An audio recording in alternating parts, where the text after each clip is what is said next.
हमने बनकटी में सीएससी स्वीकृति करा ली है। जो सीएससी कहीं और चली गई तो उसको मैं पुनः वापस लाया। 40 बेड का अस्पताल वहां बनने जा रहा है।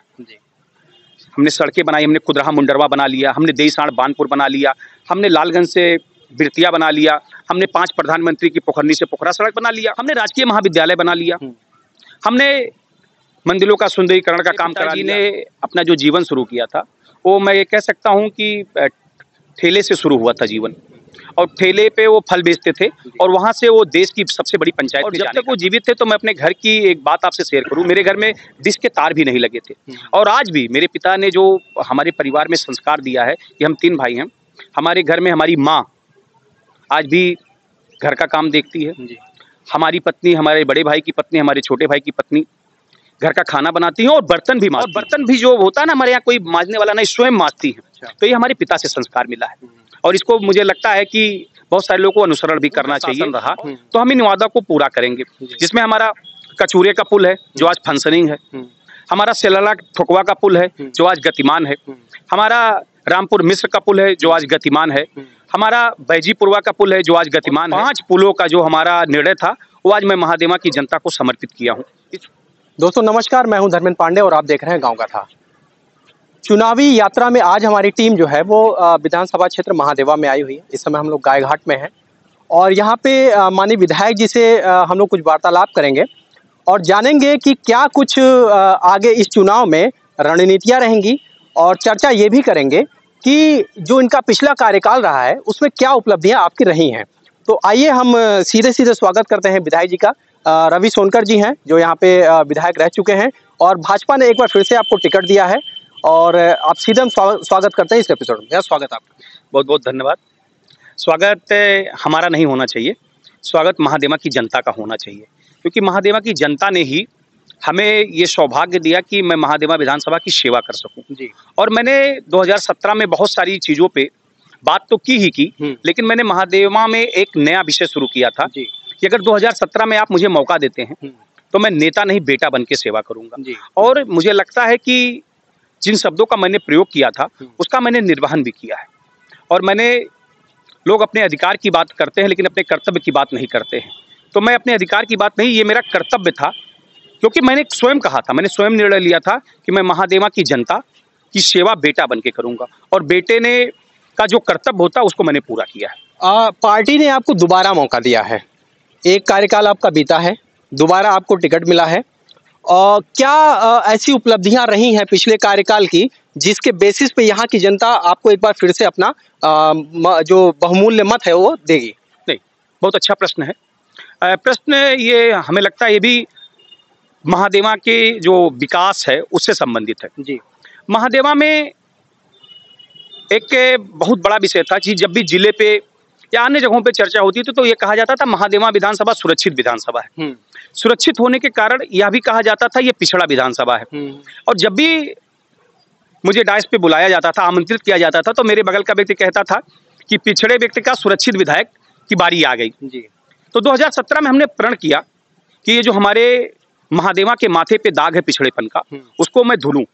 और इसमें मैं लगातार प्रयास करता रहा और आपने देखा होगा कि किस तरीके से कोविड का काल भी था, लेकिन इसके बाद भी मैं उस कोविड काल के अगर अंतराल को छोड़ दूं तो मैं महादेवा विधानसभा में जो बहुत सालों से लोगों की समस्याएं थी उसमें कुछ कम करने का मैं जरूर प्रयास किया, क्योंकि महादेवा विधानसभा 3 नदियों से घिरी हुई है।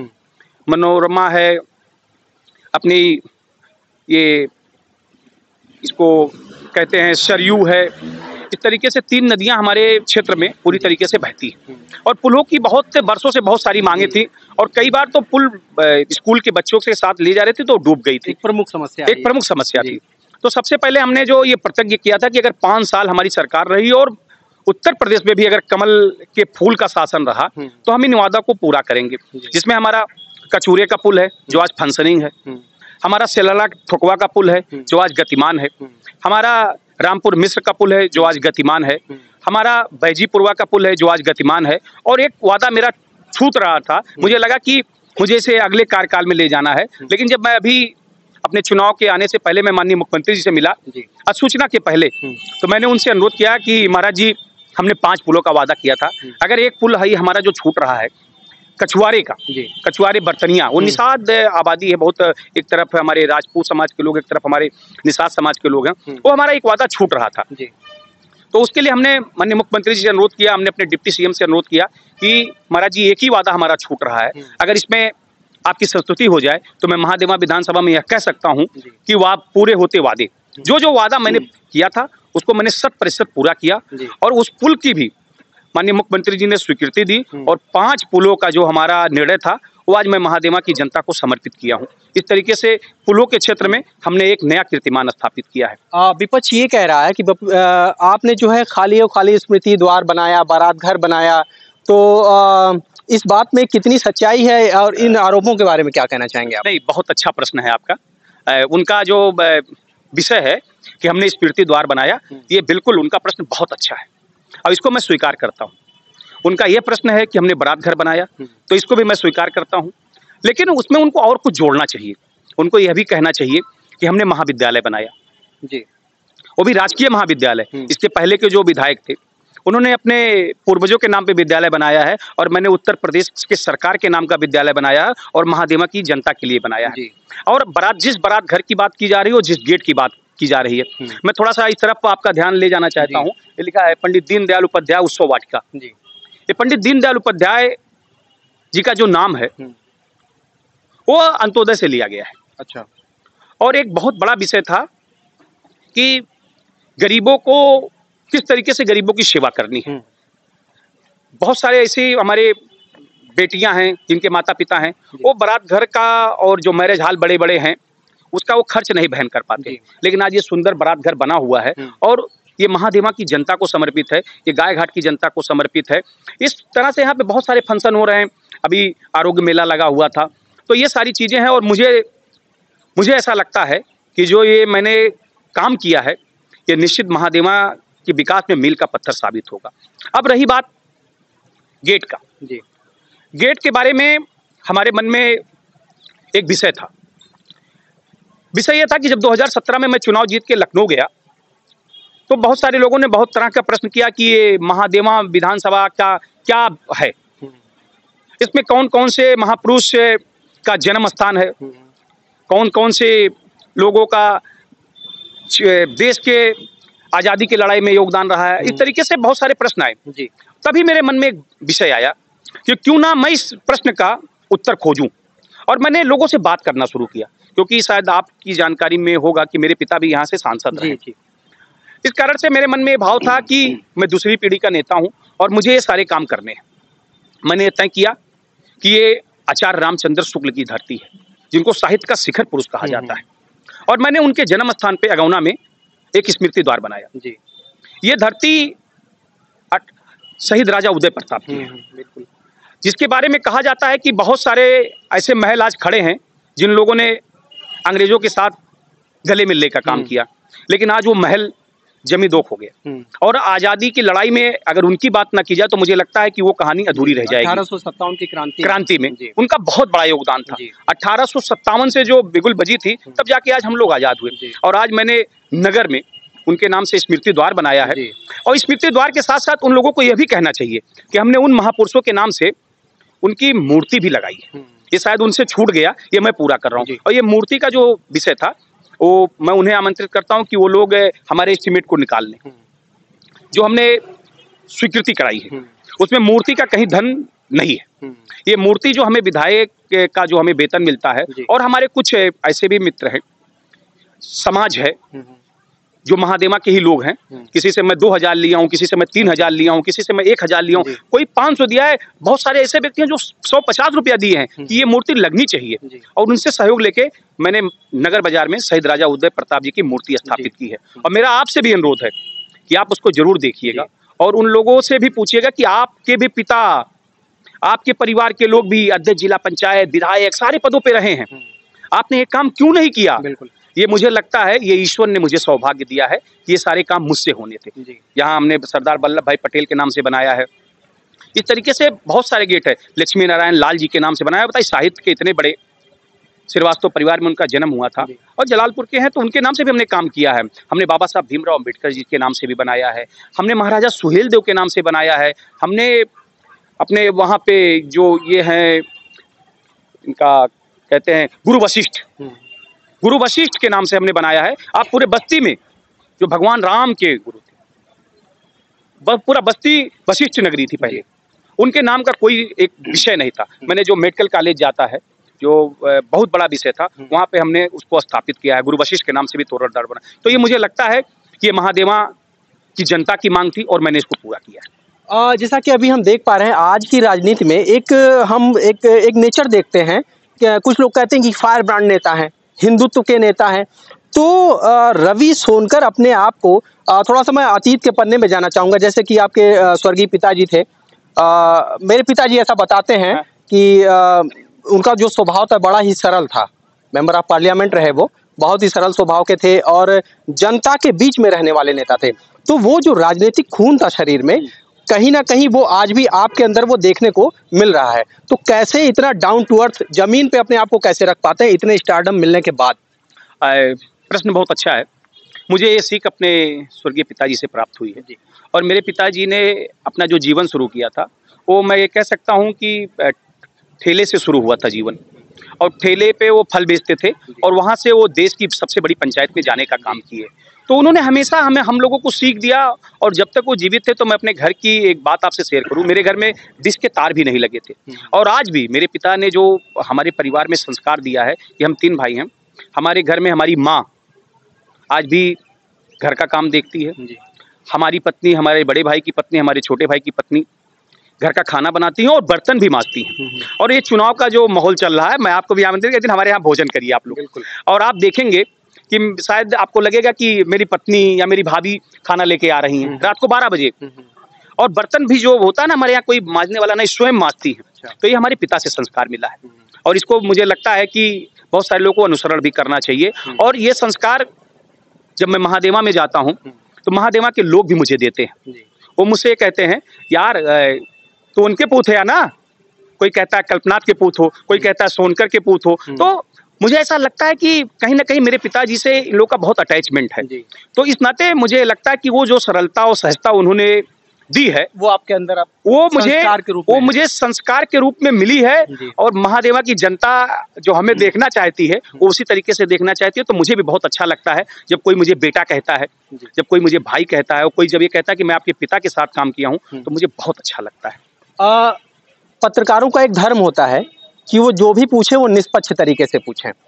तो इस कड़ी में मेरा जो सवाल है वो ये है कि जैसे अगर हम बात करें घर की, तो घर में जब हम साफ सफाई करते हैं तो कोई ना कोई कोना जो होता है वो छूट जाता है, बाद में हमारी नज़र उस पर पड़ती है।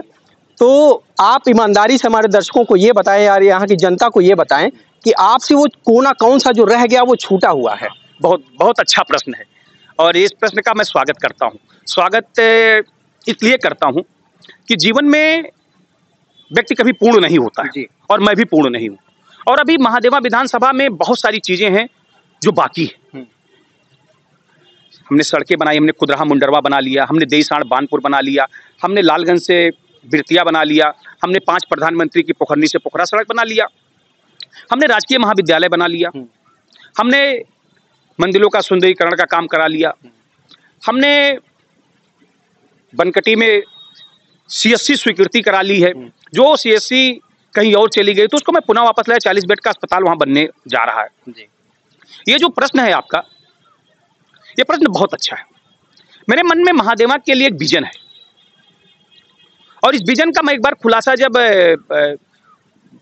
होटल में एक कार्यक्रम चल रहा था, वहां पे एक विषय निकल के आया कि छोटे जिले मांगे विकास। तो मेरे मन में आया कि यार महादेवा में भी बहुत सारी चीजें होनी चाहिए। मैं अभी चुनाव का समय उन चीजों को नहीं बोल रहा हूँ, लेकिन मेरे दिमाग में जैसे 5 पुलों का था, महाविद्यालय का था, सड़कों का था, उसी तरीके से है कि मुझे लगता है कि मैं थोड़ा किराए के जीवन में चल रहा हूँ।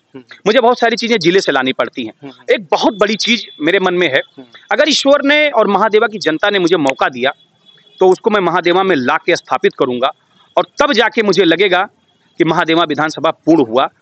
और ये संकल्प ले रहा हूँ और मुझे लगता है कि शायद ये सौभाग्य आप मुझे दे रहे हो कि ये संकल्प मैं ले रहा हूँ कि इसको मैं जरूर पूरा करूंगा। मैं बोल नहीं रहा हूँ जी। मैं ये कह सकता हूँ कि मैं राजधर्म और चुनाव आयोग का भी पालन करूँ, इसलिए मैं बोल नहीं रहा हूँ, मैं उसको पूरा करूंगा। भारत की जो आत्मा है वो गांव में बसती है। अगर हम गांव की बात करें तो सीधा सीधा हमारे नजर में जो सबसे पहला परिदृश्य आता है वो आता है कि जो खेत में कृषक है वो काम कर रहा है, मजदूरी कर रहा है, अपना जीविकोपार्जन कर रहा है। अभी एक बहुत बड़ा आंदोलन गुजरा है इस देश में, किसान आंदोलन, जिसपे माननीय प्रधानमंत्री जी ने वो बिल वापस भी ले लिया। तो आप इसको कैसे देखते हैं, कितना ये नुकसान कर सकता है भाजपा का? नहीं, अच्छी बात है। देखिए, भारतीय जनता पार्टी की सरकार का आप अगर मूल्यांकन करने की बात कर रहे हैं तो जो भारत के प्रधानमंत्री 2014 में जब शपथ लिए थे तो बहुत सारे हमारे मीडिया के साथियों ने उनसे पूछा, पहला प्रश्न किया कि आपकी सरकार का विजन क्या है। उन्होंने कहा कि हमारी सरकार गांव, गरीब, किसान, मजदूर को समर्पित सरकार है। और जब 2017 में भारतीय जनता पार्टी की सरकार बनती है तो आप उस निर्णय को समझिए कि उत्तर प्रदेश सरकार के मुख्यमंत्री परम पूज्य योगी आदित्यनाथ जी की पहली कैबिनेट जब बैठती है तो 1 लाख रुपए तक के लघु और सीमांत किसानों का ऋण माफ करने का ऐतिहासिक काम किया जाता है, जिसको दुनिया कहती थी, दुनिया की मीडिया कहती थी ये संभव नहीं है, उसको उत्तर प्रदेश के मुख्यमंत्री जी ने संभव किया। इसके लिए निश्चित वो बधाई के पात्र हैं। और जो भारत के यशस्वी प्रधानमंत्री जी 2-2 हजार की 3 किस्त दे रहे हैं किसान सम्मान निधि के रूप में, एक बहुत बड़ा किसानों को मुझे लगता है कि समर्पण भाव है, सरकार का समर्पण। मतलब हमें लगता है भारत सरकार, उत्तर प्रदेश सरकार का किसानों को समर्पण है कि ये देखिए ये आपकी सरकार है। इसी तरीके से आप देख रहे होंगे कि श्रम सम्मान निधि जिसको भी लागू किया गया है, आप देख रहे हैं कि इसके बारे में बहुत चहुर चर्चा है कि ये पहली किस्त ट्रांसफर भी हो गई है। इस तरीके से ये सारी चीजें हैं जिसको हम किसानों को दे रहे हैं। अभी आप देखेंगे किसान फीडर बन रहा है, किसान फीडर के माध्यम से विद्युत फ्री देने की भी बात चल रही है और हमें लगता है कि हमारी सरकार अब की बार बनेगी। और ऐसा लगता है जो जनता में देख रहे हैं माहौल तो तय है कि आएंगे फिर योगी ही। तो ये विषय लगातार चल रहा है। तो ये आप इस विजन को आप समझिए कि बहुत सारे लोगों का काम है कि जो भारत सरकार और उत्तर प्रदेश सरकार ने डीबीटी बनाया है, डीबीटी मतलब डायरेक्ट बेनिफिट ट्रांसफर, अब उस डीबीटी को तोड़ना चाहते हैं। वो ये तोड़ना चाहते हैं कि हम बिचौलिए हैं, सरकार अगर कोई योजना बनाए तो हमें दे, हमारी जात को दे।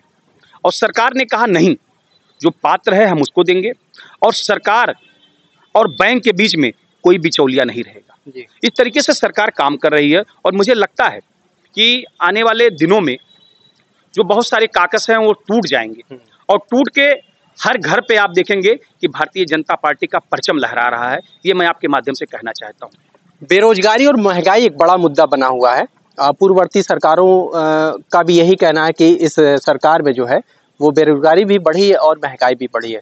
इसको आप सरकार को कैसे डिफेंड करते हैं? नहीं, ये जो आप कह रहे हैं कि महंगाई बढ़ी है, बेरोजगारी बढ़ी है, आप अभी देख रहे होंगे कि पारदर्शी व्यवस्था सरकार ने बनाई है। और जब भी कोई भर्ती निकलती है, पहले क्या होता था, भर्ती निकलती थी और भर्ती में जाने वाला व्यक्ति उसको पता चलता था किसी बिचौलियों के माध्यम से। आज आप लोग देख रहे होंगे कि जब भी कोई भर्ती निकलती है तो हम लोग एक स्वीकृति पत्र उस व्यक्ति को देते हैं, जिससे उस व्यक्ति को ये पता हो कि ये सरकार ने दिया है, किसी बिचौलिए ने नहीं दिया है।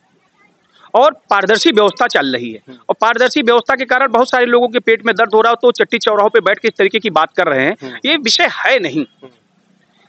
थोड़ी बहुत कठिनाइयां हैं कोविड काल के कारण, उसका भी सरकार समाधान खोज रही है। अब आने वाले दिनों में आपको दिखेगा कि किस तरीके से चीजें सुव्यवस्थित हो रही हैं।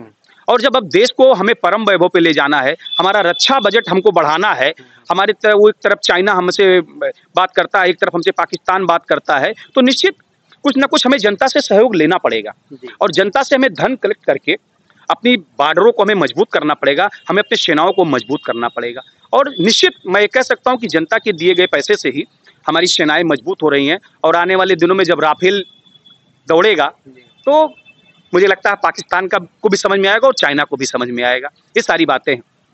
एक बात शायद आप नहीं पूछ रहे हैं, मैं आपसे पूछ ले रहा हूँ, आप भी सनातन धर्म को मानने वाले हैं। बिल्कुल। और बहुत बड़ी आबादी है जो सनातन धर्म को मानती है। जो काम हो जाता है वो प्रश्न भी समाप्त हो जाता है। जैसे भारतीय जनता पार्टी के बारे में एक बात कही जाती थी कि राम लला हम आएंगे, मंदिर वहीं बनाएंगे, लेकिन तारीख नहीं बताएंगे। लेकिन आज हम लोग बहुत सौभाग्यशाली हैं, खासकर उत्तर प्रदेश वासी, कि उत्तर प्रदेश में एक संत जब गद्दी पे बैठता है तभी ये तय हो जाता है कि राम लला हम आएंगे और मंदिर वहीं बनाएंगे। और आज भव्य राम मंदिर बन रहा है, जिसके बारे में बहुत सारे नेता हैं प्रदेश में जो ये कहते हैं कि अगर हमारी सरकार बनेगी तो हम राम मंदिर का काम रोक देंगे। तो निश्चित राम मंदिर का काम अब कोई नहीं रोक पाएगा, क्योंकि ये भारत की जनमानस की सोच में है और हमारा जीवन ही राम से शुरू होता है और जीवन का अंत राम से होता है। तो हम राम को समर्पित, हम राम के हैं और राम हमारे हैं। तो हमारे आस्था का विषय है, इस पे किसी को कुछ कहने का अधिकार नहीं है और हमारी सरकार भी राम को समर्पित है।